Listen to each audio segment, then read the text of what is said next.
आज 5 जून 2022, 5 जून को हम लोग विश्व पर्यावरण दिवस मनाते हैं।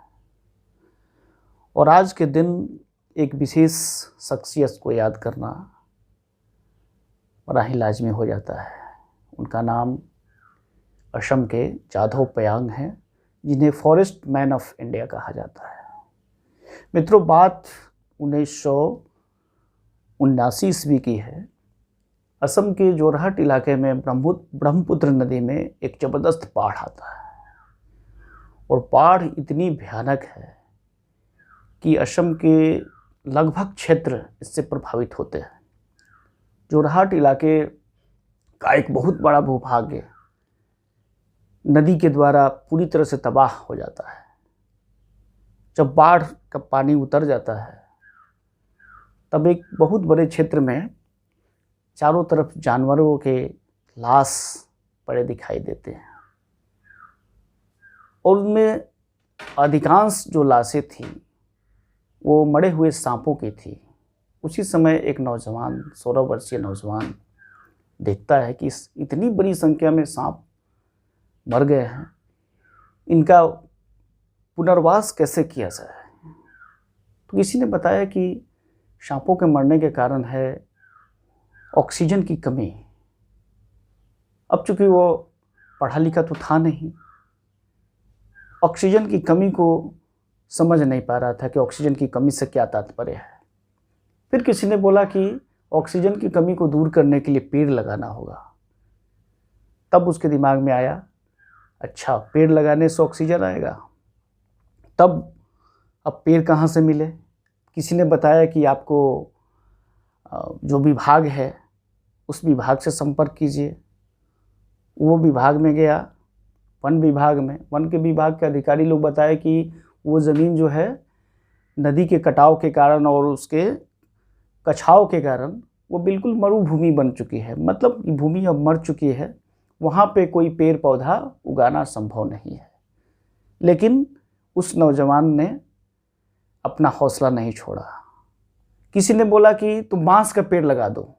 बांस का पेड़, अब चूंकि वो खुद भी आदिवासी था, इस बात को समझता था कि बांस का पेड़ सांपों के पुनर्वास के लिए सबसे अच्छा होता है। तो सबसे पहले उसने लगभग 10-15 बांस के पेड़ लगाए, लेकिन उसका परिणाम काफ़ी सकारात्मक रहा। सारे बांस के पेड़ लग गए। फिर धीरे धीरे अन्य पेड़ लगाना शुरू किए। धीरे धीरे करते करते करते लगातार उस व्यक्ति ने 30 वर्षों तक पेड़ लगाता ही गया। एक व्यक्ति क्या कुछ कर सकता है, जाधव पयांग ने दिखला दिया। और उस व्यक्ति ने पेड़ लगाकर मनुष्य जनित सबसे बड़ा एक फॉरेस्ट रेंज बना दिया। उस समय तक देश के अन्य कोना में इसकी कोई खबर नहीं थी, भारत के अन्य कोने में क्या हो रहा है, लेकिन एक छोटे से कोने में एक विचित्र घटना घट कर रही थी, ये किसी को नहीं मालूम चला था।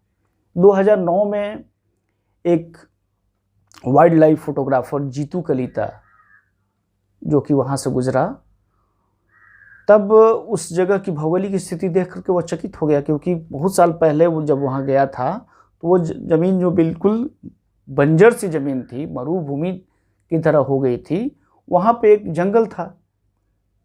इस चीज़ को उसने अपने स्टोरी बनाया और लोकल अखबार में इस स्टोरी को छापा। धीरे धीरे ये लोकल अखबार से राष्ट्रीय न्यूज़ तक पहुँचा और 2012 आते आते पूरे देश में इसकी चर्चा होने लगी।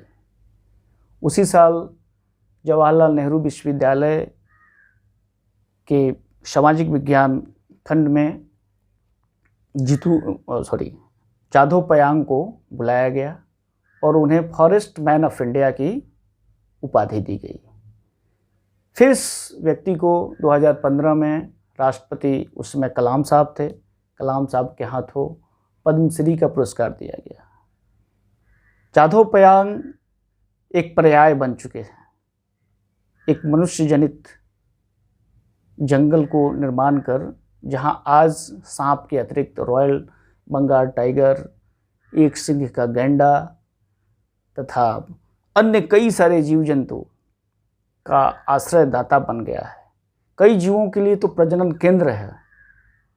तो आज विश्व पर्यावरण दिवस पर उस जाधव पयांग, जो कि बिल्कुल पढ़े लिखे नहीं हैं, हम लोग तो पढ़े लिखे लोग हैं, लेकिन हम लोग जितने पर्यावरण को सुरक्षित नहीं रख पाए, जो कि इस बात को जानते हैं कि एक पेड़ की अहमियत क्या है, ऑक्सीजन की हमारे समाज के हमारे लिए कितनी अहमियत है, फिर भी इसको हम लोग नहीं समझ पा रहे हैं। और जो जाधव पयांग ने समझा और हमारे लिए, हमारे इस पृथ्वी को बचाने के लिए जो उन्होंने प्रयास किया है, जो एक अथक परिश्रम की है, उस चीज़ को दिल से उनको धन्यवाद देते हैं। और आज विश्व पर्यावरण दिवस पर उन्हें याद कर उनको बहुत दिल से सारे देशवासियों की तरफ से नमन करते हैं। धन्यवाद।